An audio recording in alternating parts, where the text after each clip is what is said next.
Здравствуйте, дорогие участники международного проекта «Русский язык в Африке. Дорогой, дружбы и сотрудничества». Мы рады сообщить, что очный этап проекта пройдет 4 и 5 декабря в Габороне, Ботсвана, и 8 и 9 декабря в Антанариву, Мадагаскар. Мы откроем регистрацию в ближайшее время. Сегодня Тебого Мокото, Gabz FM News Botswana, расскажет о своей стране. Вы можете написать свои вопросы в чате. Мы обязательно ответим. Bonjour, chers participants du projet international La langue russe en Afrique, les voies de l'amitié et de la coopération.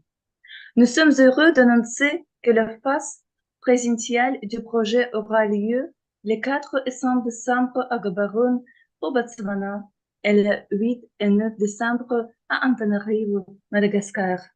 Nous ouvrirons bientôt les inscriptions. Aujourd'hui, Тебого Мокото, Gabz FM News Botswana, parlera de son pays. Vous pouvez écrire vos questions dans le chat. Nous y répondrons certainement. Hello, dear participants of the international project Russian Language in Africa, the way of friendship and cooperation. We are happy to announce that the face-to-face stage of the project will take place on the 4th and 5th of December in Gaborone, Botswana, and on the 8th and 9th of December in Antananarivo, Madagascar. We will open registration soon. Today, Тебого Мокото, Gabz FM News anchor and official VOG into Russia fellow as part of a leading radio station, Ms. Mokoto will give an overview of his country of origin, Botswana. You can type your question in the chat and we will answer at the end of the webinar. Tebogo, you're welcome. Thank you very much for having me. I'm really excited to be here today. Let me start by saying, as global instability continues to shake humanity in the form of war, natural disasters, or destabilizing climate systems, food insecurity, disease, and many more, our cultural similarities and differences remain a beacon of hope in unifying our species, which is why I am honored to be here with you today. Well, like my colleague has already said, my name is Tebogo Mokoto. Let me say privyet, bonjour, dumelang, greetings. As it's the festive season as well, I'd like to take this opportunity to say that as we move towards Christmas and the New Year, let me just say season's greetings. We'll start with a brief background about Botswana and what Botswana is all about, where we come from as a people and as a nation, as this awesome project is going to be held in our beautiful country in the beginning of December. So after 8 years of being a British protectorate, Bechuanaland, it was known as Bechuanaland before it was known as Botswana. It was known as Bechuanaland. It attained self-governance in 1965. Now, in 1965, we became an independent republic of Botswana on September 30th, 1966, and maintaining a position of stability and harmony ever since. I think Botswana is also known for peace, actually, and democracy. So in terms of our country, from then to now, this is what, 56 years later, after we took our independence, we still enjoy a lot of maybe good aspects of a democracy. I'll talk about free education, for example, which is something that we have in Botswana. I'll talk about our healthcare system that is also free health for Botswana, which is something that is really quite commendable. Our infrastructure, however, my esteemed colleagues, our infrastructure is somewhat advanced or developed. We're a developing country, but it's still lacking. As most of you maybe will be aware, Botswana had to learn a 61 million Gula lesson on infrastructure development as we lost the AFCON bid that we had bid for. You know, the bid was lost simply because they felt that our infrastructure is still not at a developed stage, or was not capable to host such a huge international event as of yet due to our infrastructure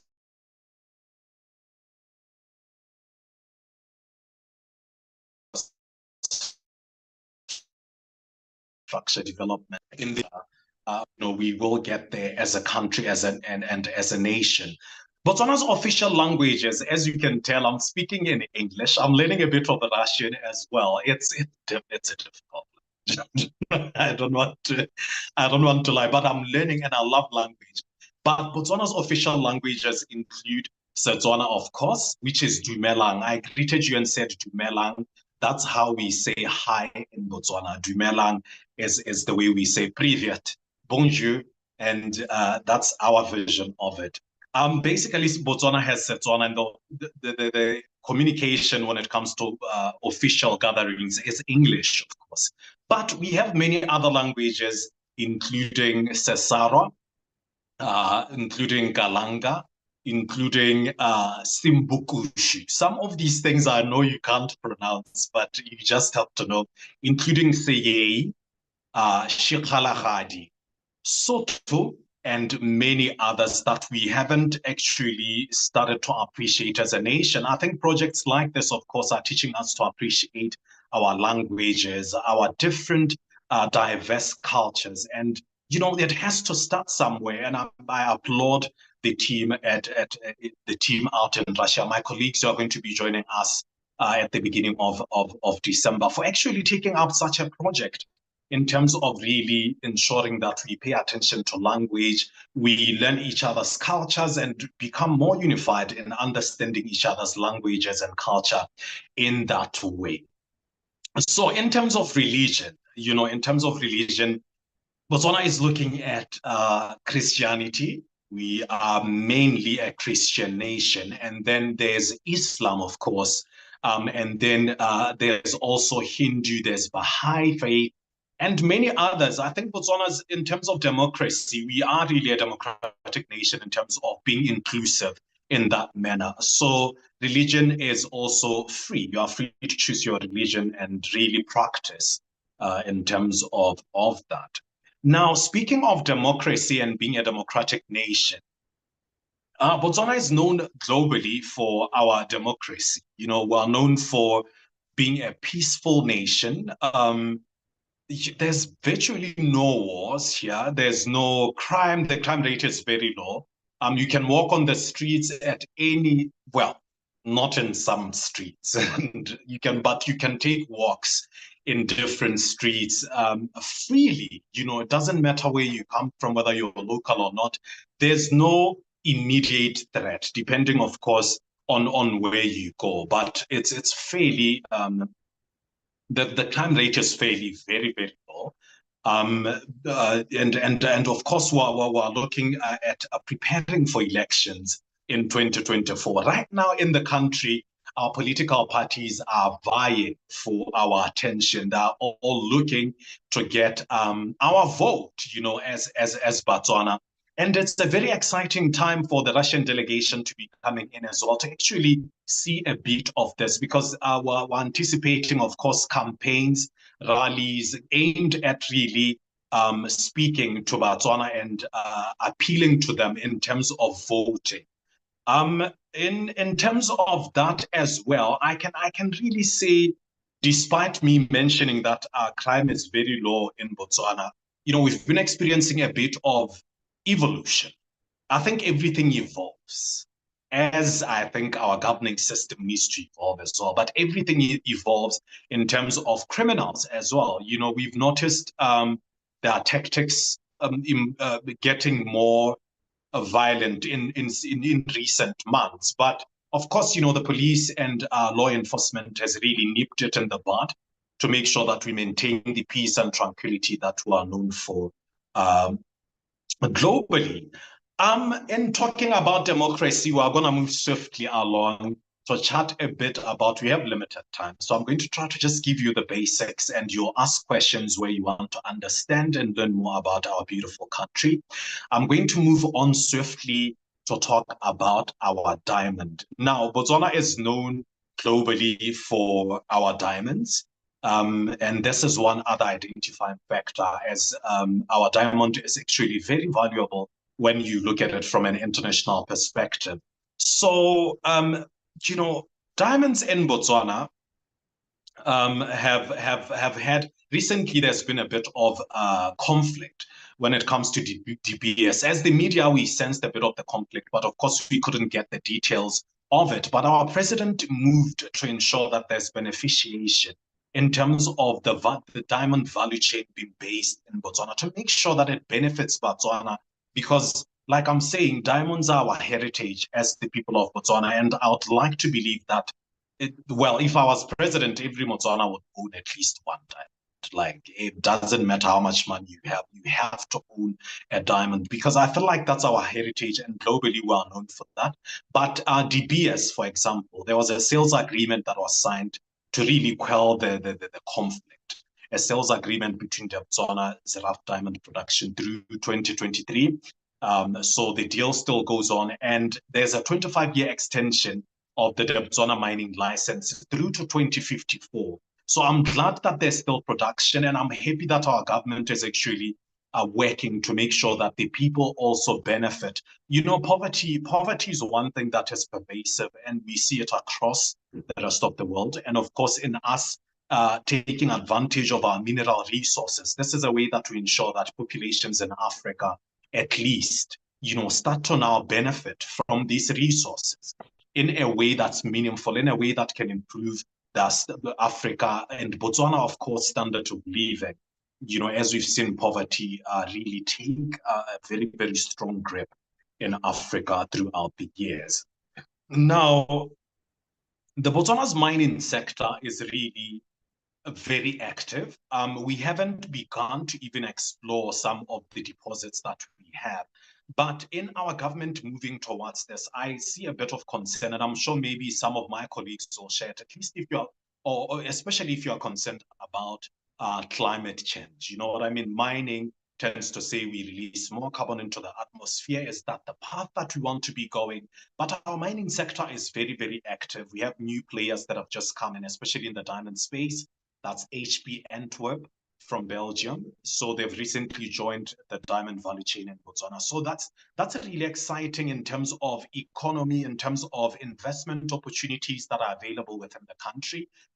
If you love diamonds, and they say diamonds are a girl's best friend, but I'm sure a businessman's best friend as well, if they're making you money. If you are into that sector, if you're interested in that sector, you know, it remains an opportunity for you to look into investing in Botswana. Now, swiftly moving along, let's chat a bit about tourism. And I'm sure this is something that my colleagues in Madagascar know all too well about, because your country is beautiful. I've went online to just really appreciate it more. As an island nation, you know, you have access to the sea, and you have lemurs. You know, I've seen that you have lemurs when it comes to wildlife. And there's that movie as well, Madagascar. You know, that's what I've always pictured in my mind. When somebody says Madagascar, I remember that awesome movie that really showcases your beautiful, beautiful country. And well, in Botswana as well, we have tourism, especially when you look to go up to the northern parts of the country. Now, that's where we have the beautiful, beautiful Okavango Delta. It's one of the UNESCO heritage sites. And despite many other locations actually having tourist or tourism attractions in various locations of Botswana, the northern part is the most impressive. If you love nature and wildlife, this is where you would want to go if you are in Botswana. And I hope my Russian colleagues will have at least a bit of time for us to take them to this beautiful place while they're in our beautiful country, Botswana.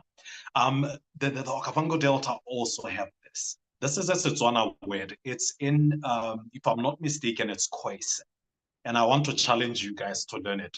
You say the Kui Harbor caves. It has to have that Kui Harbor caves. So that's one of our native languages here in Botswana.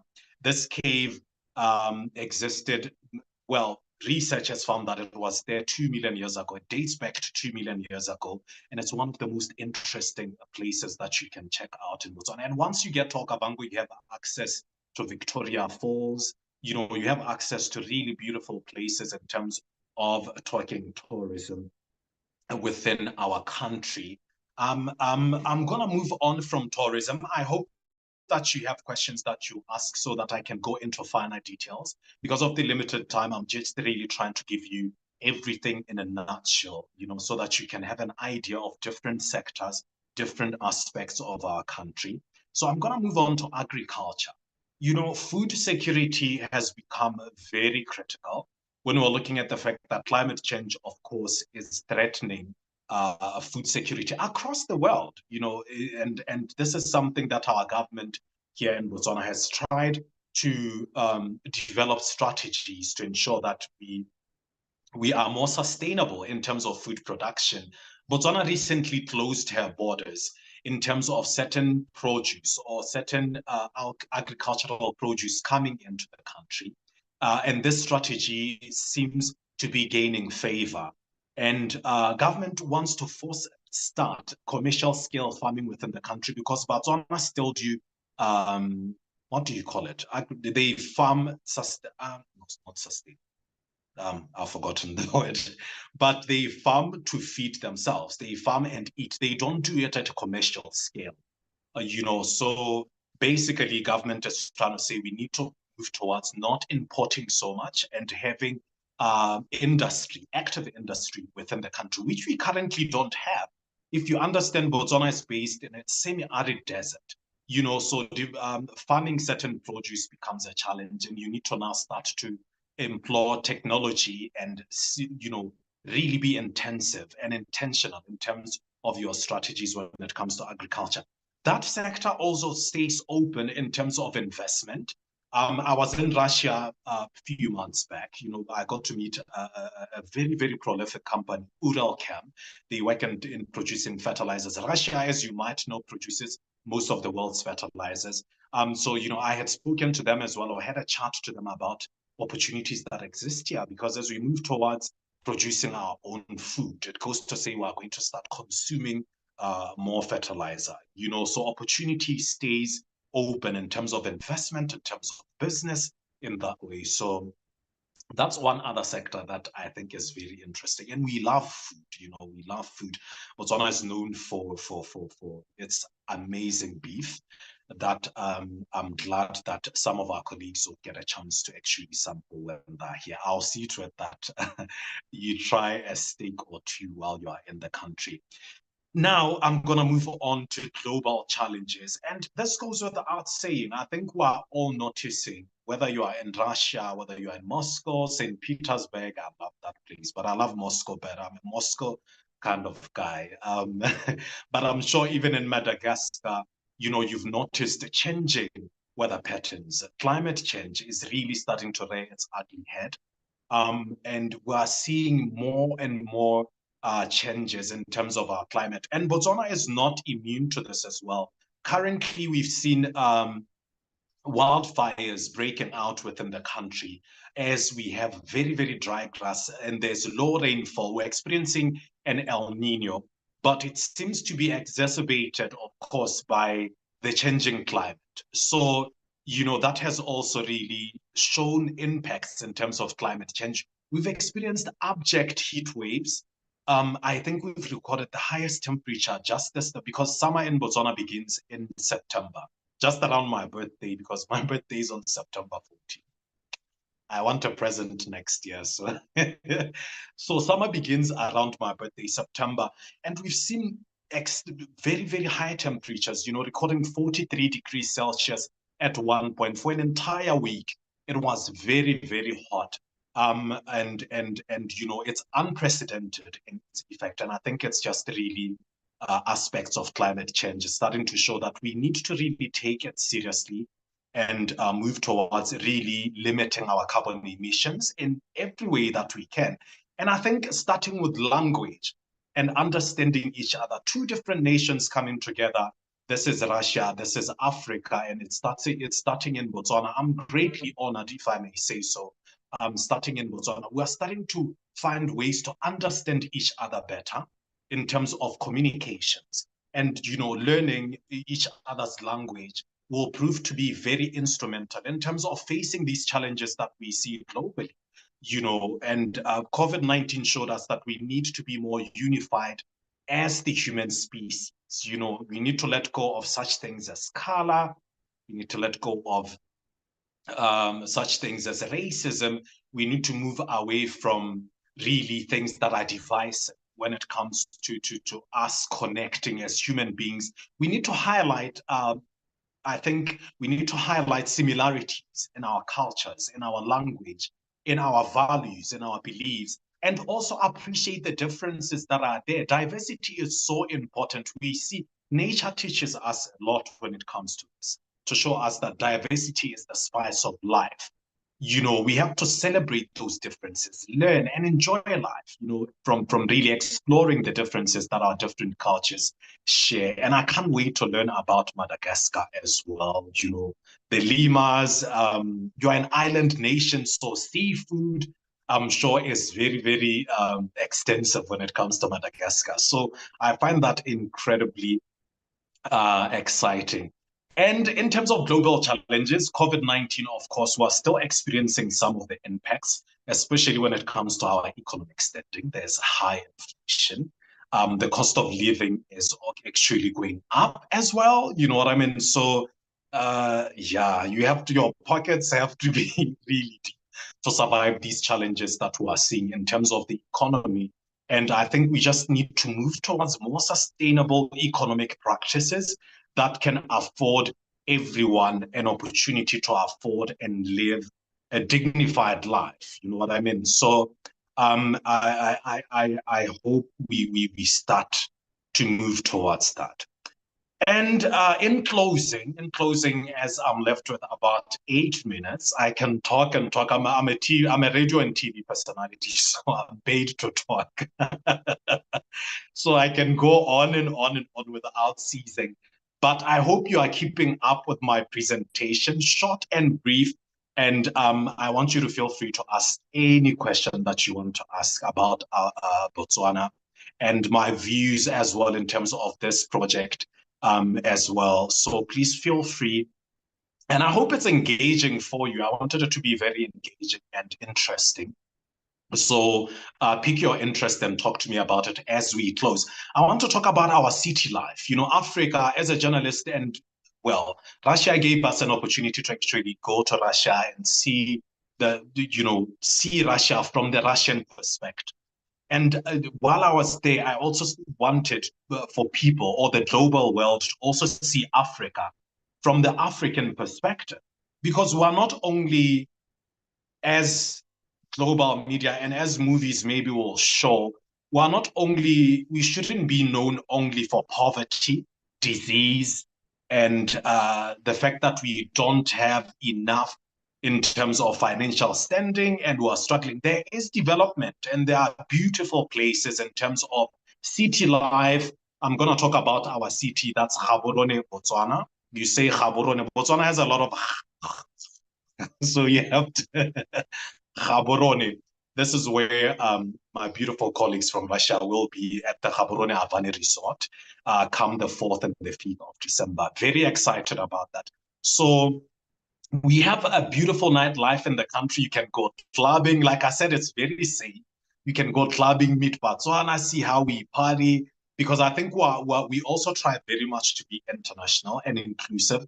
So there's a little bit of something for everyone. And we're a beautiful people, man. So if you go out and enjoy the nightlife in the country, best way to get to know a nation. I went to Kultura in Russia because I felt like the best time to know people and their culture is when they're having a good time with a bit of wine and a bit of alcohol here. They're not that I'm encouraging drinking, but, just really interacting in a more relaxed setup.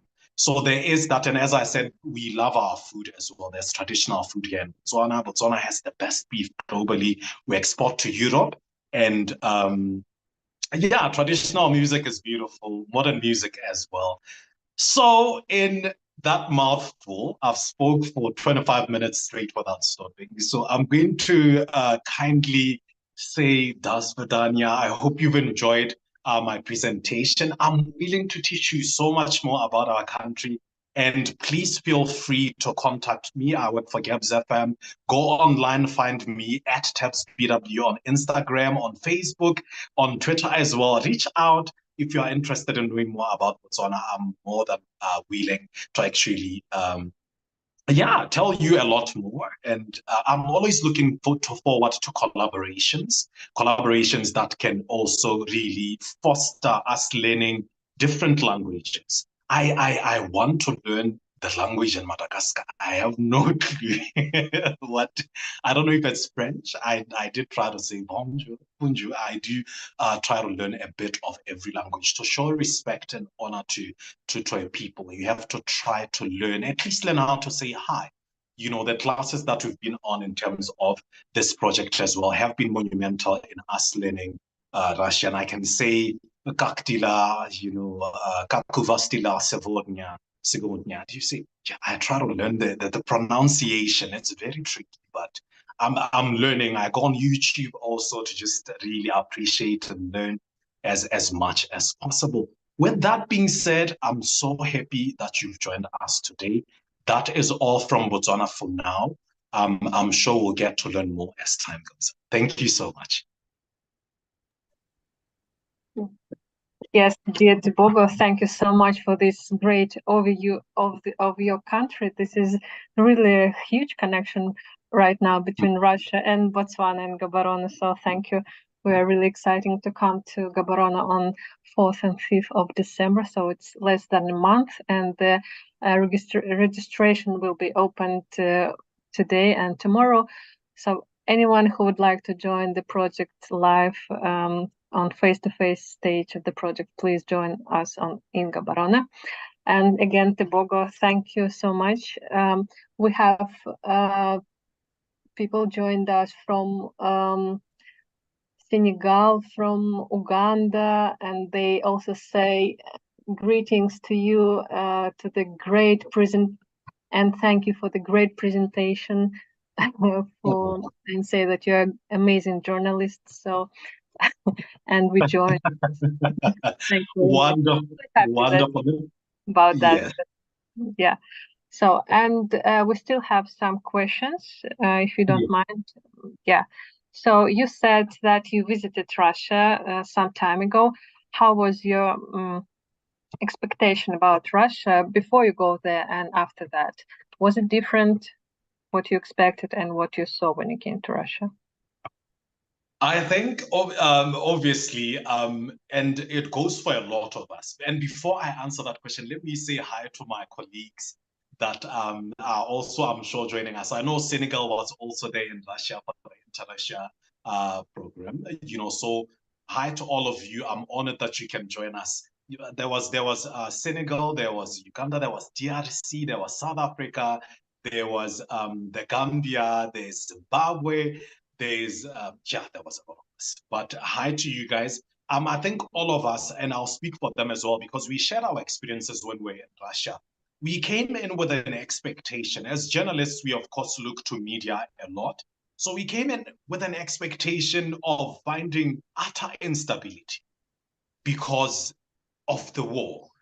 Our families were also afraid, like, okay, you are gonna go to Russia.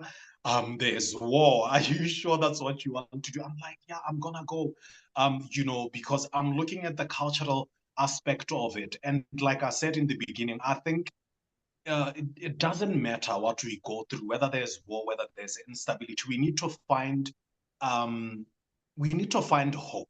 We need to find ways that can still connect and fix conflicts. We don't just say, no, there's war, I'm not going there. You have to go there, see it for yourself. We arrived in Russia, and to the shock of our lives, we lived in Moscow for most of the month, because we arrived in July. Yeah.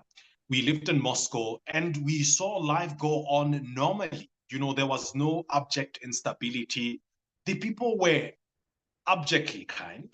And a lot of my colleagues here in Botswana, or people that I've met in Botswana, still don't understand. And I feel like I have a duty to explain it to them. The kindness of the Russian people. You know what I mean? Would get lost in your complex transport system. Then, yeah, the subway, very complicated. Would get lost and people would come to us and say, how can we help you? Can I go with you on the train? I'll get off at the next station so that you don't get lost. You know, and these are random strangers. And the kindness that we felt while we were there.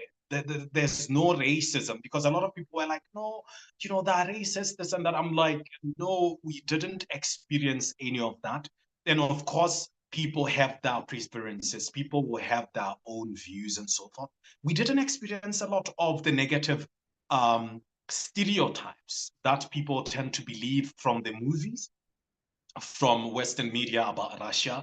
We didn't experience a lot of that. And I think that was really amazing. Like I said, I went clubbing in Kultura, met beautiful people, you know, and it's amazing how the Russian people know their heritage, you know, they know their history, they understand where it all came from, and they are so unwilling to compromise their values and morals in that way. So it's a beautiful thing that I think we also have in Botswana. My experience, all in all, beautiful. Thank you very much. And of course, I think it's maybe your colleague, Roberta, from Botswana. She's also watching this Hi, Robbie. live translation. So thank you very much for sharing with us. So what are 3 words that you would describe Russia? Wow, Mother Russia. I like to say Mother Russia because there's a lot, because I think the time that we were there was very limited. I was only there for a month. So to describe it in 3 words is so daunting, because there's so much, you know, I didn't get enough of it. We went to so many parks, beautiful things. We saw beautiful, you know, infrastructure in terms of design, and the way, you know, you just go out of your way to create these beautiful monuments, honor your fallen heroes, and the history, the rich history. So I'll describe it as, what can I say, enchanting. Mother Russia is enchanting, beautiful. She's beautiful, beautiful beyond understanding. And I think Russia, of course, is a very powerful force to reckon with. I think in really just us understanding and learning technological advancements, and really the values and the cultural aspect of it in terms of history, moral values, and all of that. I think it's really quite interesting. Like I'm saying, you've asked me a difficult question. I can't describe Russia in 3 words. There's so much of it that I can say. So it's yeah, I would say exciting, very interesting, mind-opening. Yes, thank you, Tebogo. Well, one more question. Thank you for connecting this webinar also with Madagascar. That is also there will be also a face-to-face stage in Madagascar after Botswana. And what would you say the people that will come to our meetings in Botswana, what would they be interested in hearing about Russia? What would be interesting for them? What do you think? I think obviously the learning the language is amazing. I learned how to say matroshka, and babushka. You know, it's I love the language. It's so amazing. The way it has the, you know, it's so interesting in that way. But all in all, I think it would be so interesting for Botswana to really show up and come through, to learn more about Russia, to dispel the stereotypes, because I think a lot of stereotypes exist. We've obviously I'd like to say to them, come with an open mind. You know, it's very good to have an open mind and be willing to learn and understand further, especially given that, you know, we've had instability in Africa that has went on for so long as well, for years, in fact. So we need to be very balanced in how we view Russia right now, how we also feel for the people in Ukraine. Now we're seeing Israel, Gaza, But these are things that have happened in Africa for a very long time. And we need to understand that we need to find a way to still connect, to still appreciate each other's culture. And I think in doing that and connecting and understanding each other, there lies the peace. There lies a path, you know, to moving towards better for all humanity, because these are not isolated instances. It's happening across the globe. It's happening everywhere. And we've had the brunt of it in Africa for the longest time. We've seen what happened in Ethiopia and so forth. So we need to come with an open mind. And I think Botswana can look forward to really understanding the Russian people from their perspective. You know, that's what is exciting for me, especially in terms of also learning the language. Yeah, basically, without saying too much, because I can say a lot, I'm just going to leave it there. Okay, Tebogo, thank you so much. So we now know the word "du Milan," and how is thank you in Quihaba. Could you repeat? Quihaba caves in Okavango, the Quihaba caves. Quihaba. That's one. Yeah, that's difficult. So we need to learn your language as well. Well, thank you very much for your time for talking about Botswana, and this is really amazing and really interesting for us to know more about us, because our project is about connection and cooperation, and that is something that will lead to developing the relationship between countries. Thank you very much. Valeria, yes. And we will see you soon. Well, I'll see you soon. I'm so excited. I'll see you soon, my friends. Yes, and we remind you that we have Russian lessons online every Thursday at 3:30 Moscow time. So please join to learn more words like matryoshka, до свидания, как дела. We're really happy to see you. Thank you very much. It's a pleasure. It's a pleasure.